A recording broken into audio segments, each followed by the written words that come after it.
Good afternoon, everybody. Good to see everybody. Nice to be here. This was put in my diary some time ago, I think, about if I could try and be here during this time, it would be, this is for this lunch today, and also I think we're doing our intern presentations from our interns tomorrow. Is that right? Yeah, okay, so both really quite related in terms of being sort of education related. So I think this is important. We talk about, we've got rolling up on the slides there is, and it talks about our sort of CSR initiatives, very sort of very sort of trendy corporate words, corporate social responsibility, how you're giving back. But it's pretty fundamental. It's worth looking back on the sort of history of this within Tata and the group, because whilst this is very trendy today to sort of get involved and companies to get involved in sort of giving money back to communities and then getting involved in sort of social activities, it's actually something that as a group goes right back to the days of our founders, really in the late 1800s, actually, if you go right back to in India. It's been a fundamental value and part of the Tata sort of family philosophy, that we are really only as good and we're dependent on the communities in which we operate our businesses.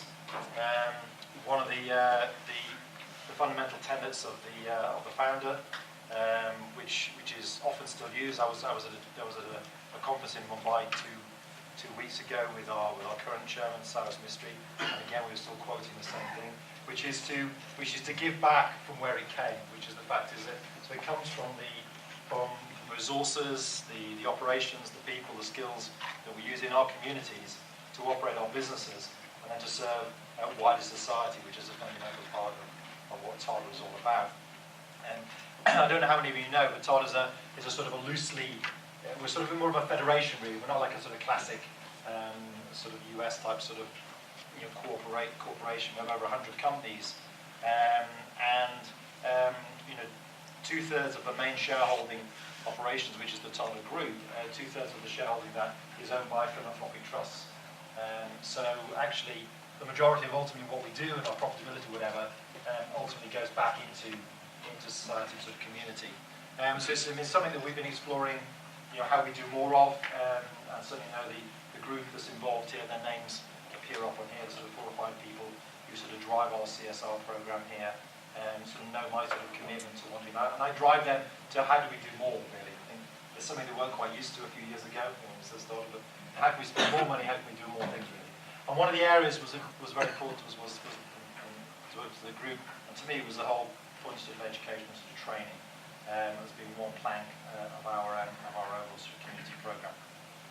So I challenged the group to say how can we strengthen the scholarship program that we had, and how can we make it more rigorous as well. It's important that these shouldn't be easy scholarships necessarily to get, and I think this year is a good sign of that. We're giving more money. So I think it was the numbers are there, $26,000 over the last 3 years, $16,000 which is this year. So that just shows part of that growing commitment. And I think we actually had 10 outstanding applicants, and rather than actually weeding those down, ultimately the committee and the interviewers came back and actually said, well, actually, could we actually honour and celebrate all of those? So, which is what we've done, I think. Yes, so we have sort of 10 people, which is great. So I always love these things. These are much nicer meetings and engagements to have for me rather than beating people up on management on accountability and delivering performance and things like that. So I just want to congratulate everybody who's received or is receiving again a scholarship. You've all done a great job so far. Those moving into freshman years, I wish you well. It's an exciting time, and my son's just finished his freshman year. So we've had a little bit of a conversation. He's moving to his junior year this year, so we've had a little bit of a conversation about maybe a little bit more work this year and maybe a little bit more on the academic sort of side. So we've had that heart to heart. But I'm sure you're going to enjoy your first years. You're going to have a great time. I'm delighted just talking through the list of the sort of the courses and disciplines that people are on. So I think of the 10, about 70 or 80% of those are all what I would call sort of STEM related pieces, sort of science, technology, sort of engineering, math related, which is something that's it's a huge challenge, not just for us in this community in Wyoming, but even across the whole of the US. We have not got enough people going into STEM-based courses. They're not seen as being the most interesting or maybe all the most sexy, but they're fundamental to driving society forward. So I'm delighted that actually we've got a huge bias towards the sort of STEM, engineering, sort of maths, technical sort of side. That's fantastic. So I congratulate you all. Great job. We're delighted to be able to support you and help you out, and maybe this year and maybe in future years as well. So, and thanks also to the team here in Tata, and everyone was involved in doing, all the selection, doing the interviews, and everything. There's a whole mechanism behind all of this to make all this sort of thing happen, including ultimately having a very nice lunch. Thank you, Martin. So that's great. That's all I had to say. Thank you, Martin. We appreciate that.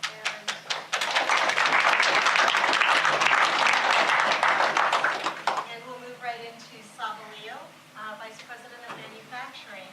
Thank you, Sabaleel. Thanks, Martin.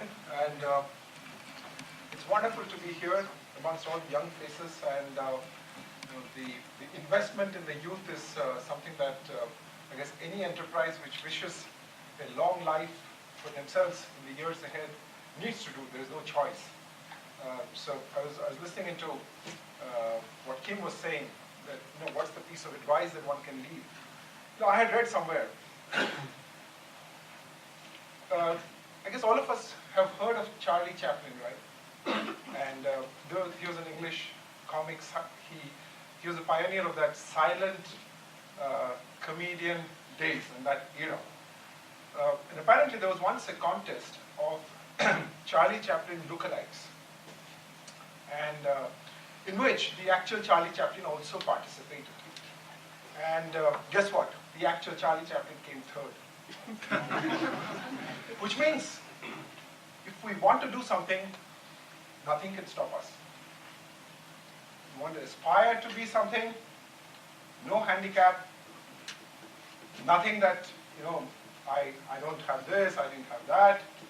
None of those constraints matter in real life.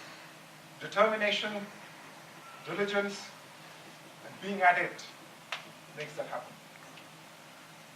Well, Martin has said all that I also wanted to say about the group, about our philosophy in investing in the youth, about our philosophy in giving back to the society.